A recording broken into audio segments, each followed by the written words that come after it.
Já se passaram mais de 2 anos desde que a Rússia invadiu a Ucrânia de forma ilegal e forçada.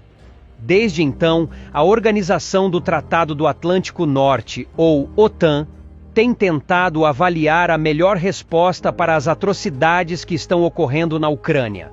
Na maior parte, a resposta inicial da OTAN deixou muito a desejar, desde ficar completamente à margem para evitar provocar uma guerra total na Europa, até uma série de medidas tímidas e sanções ineficazes.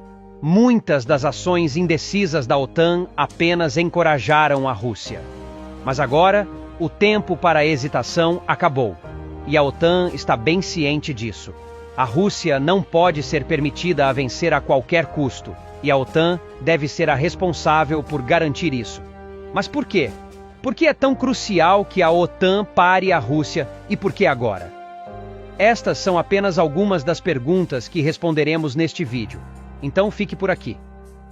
Vamos começar com a parte do porquê da pergunta do título. Por que a OTAN deve parar a Rússia? A primeira resposta que deve vir à mente é o simples imperativo moral. De acordo com o Alto Comissariado das Nações Unidas para os Direitos Humanos, 10.582 civis perderam a vida na Ucrânia nos 2 primeiros anos da guerra. Outros 19.875 ficaram feridos, com o Alto Comissariado das Nações Unidas para os Direitos Humanos especificando que o número pode ser ainda maior. Durante os mesmos 2 anos, 31.000 soldados ucranianos foram mortos defendendo seu país, segundo o presidente da Ucrânia, Volodymyr Zelensky. Estimativas dos Estados Unidos pintam um quadro ainda mais sombrio, colocando o número de soldados ucranianos mortos em 70.000, com outros 120.000 feridos. E isso é apenas até agosto de 2023, nem mesmo 2 anos completos desde que a invasão começou. Como resultado de bombardeios pesados e combates, estima-se que 3,7 milhões de ucranianos foram forçados a abandonar suas casas e agora estão deslocados internamente, enquanto outros 6,5 milhões fugiram para países vizinhos como Polônia, Hungria e Moldávia, assim como outras nações ao redor do mundo. Dadas as graves dificuldades que muitos ucranianos enfrentam durante esses anos horríveis, não é de se surpreender que esses números sejam tão altos. As descobertas tornadas públicas na audiência de abril de 2023, perante o Comitê de Relações Exteriores da Câmara dos Estados Unidos, intitulada Expondo os Crimes de Putin, Evidências de Crimes de Guerra Russos e Outras Atrocidades na Ucrânia, pintam um quadro arrepiante, mas inegável, de quanta devastação a Rússia desencadeou na Ucrânia. Edifícios civis foram bombardeados impiedosamente, apesar de abrigarem crianças ou idosos. Ucranianos inocentes que foram executados foram jogados nas ruas ou enterrados em valas comuns. Prisioneiros de guerra ucranianos foram decapitados. Numerosos jornalistas, funcionários públicos e até pessoas comuns foram abusados em câmaras de tortura improvisadas, utilizando técnicas desumanas como afogamento simulado e choque elétrico. Mísseis russos até atingiram cortejos fúnebres daqueles que foram mortos nesta guerra sem sentido. Muitas das pessoas que permaneceram na Ucrânia, apesar do terror constante, estão vivendo em casas ou edifícios danificados e carecem de recursos básicos, como alimentos, água e remédios. É por isso que a Agência da ONU para Refugiados estima que até 14,6 milhões de ucranianos precisarão de ajuda humanitária somente em 2024. Esses fatos e números incrivelmente perturbadores levantam a questão: por quanto tempo a OTAN permitirá que esse massacre continue? Se nada mais, a aliança tem uma obrigação moral de impedir os crimes de guerra históricos da Rússia no coração da Europa. Claro, por mais importante que a moralidade seja, está longe de ser a única razão pela qual a OTAN deve agir. A guerra na Ucrânia não é uma guerra sobre território, recursos ou ganho econômico. É uma guerra sobre a própria existência da soberania, da democracia e do direito de uma nação determinar seu próprio futuro. E isso não se aplica apenas à Ucrânia. No momento, a Rússia ameaça muito mais do que apenas a Ucrânia. Ela também ameaça as nações vizinhas, os outros membros da OTAN na Europa e, sejamos realistas, o mundo inteiro. Mas vamos nos concentrar primeiro na Ucrânia. Afinal, este é o país que foi diretamente submetido à agressão russa e suportou o peso de suas consequências devastadoras. Quais são as implicações existenciais para a Ucrânia como país se a Rússia prevalecer? É simples, na verdade. Se a Rússia vencer, a Ucrânia deixará de existir como a conhecemos. Isso significa a erosão da independência e soberania da Ucrânia, potencialmente levando a mais anexações territoriais. O controle russo minaria as instituições democráticas da Ucrânia e a liberdade de escolha em suas relações internacionais, impondo uma mudança geopolítica que poderia reverberar por toda a Europa Oriental e além.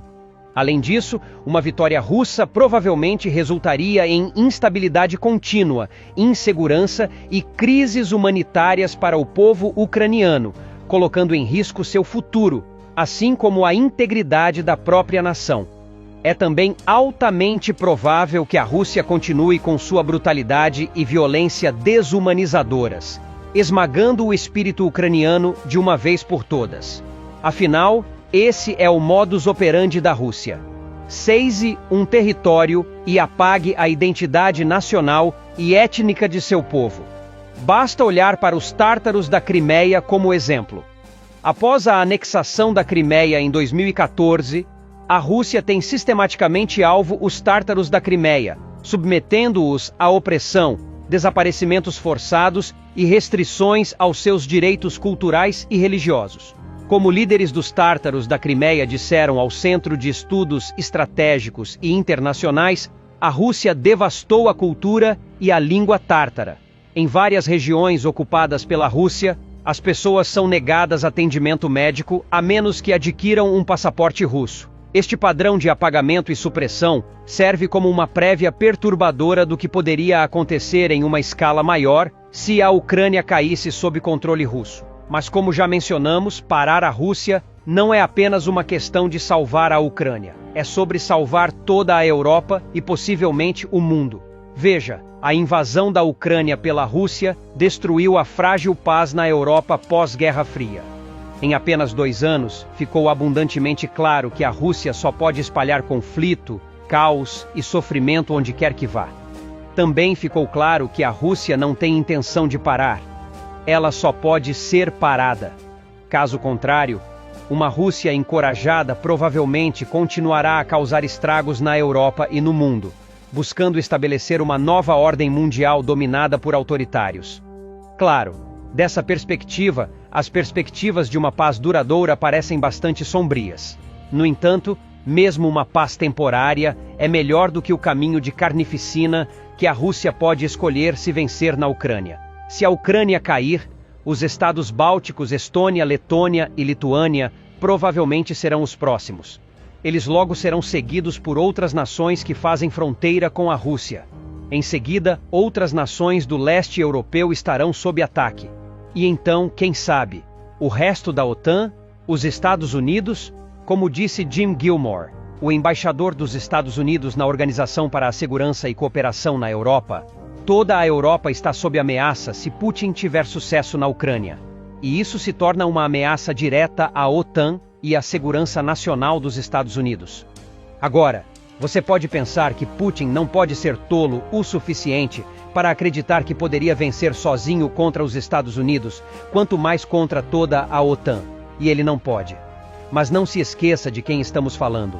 Como muitos outros autocratas ao longo da história, Putin se cerca principalmente de bajuladores e leais. É por isso que seu processo de tomada de decisão pode estar isolado de perspectivas diversas e vozes críticas. A câmara de eco da lealdade e do medo pode levar a avaliações distorcidas da realidade e decisões imprudentes, impulsionadas por excesso de confiança e arrogância.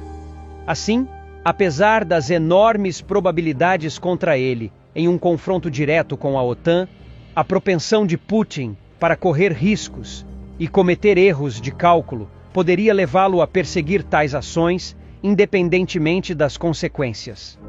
Infelizmente, no clima geopolítico tenso de hoje, um erro de cálculo é suficiente para abrir o caminho para o mais temido de todos os cenários: A terceira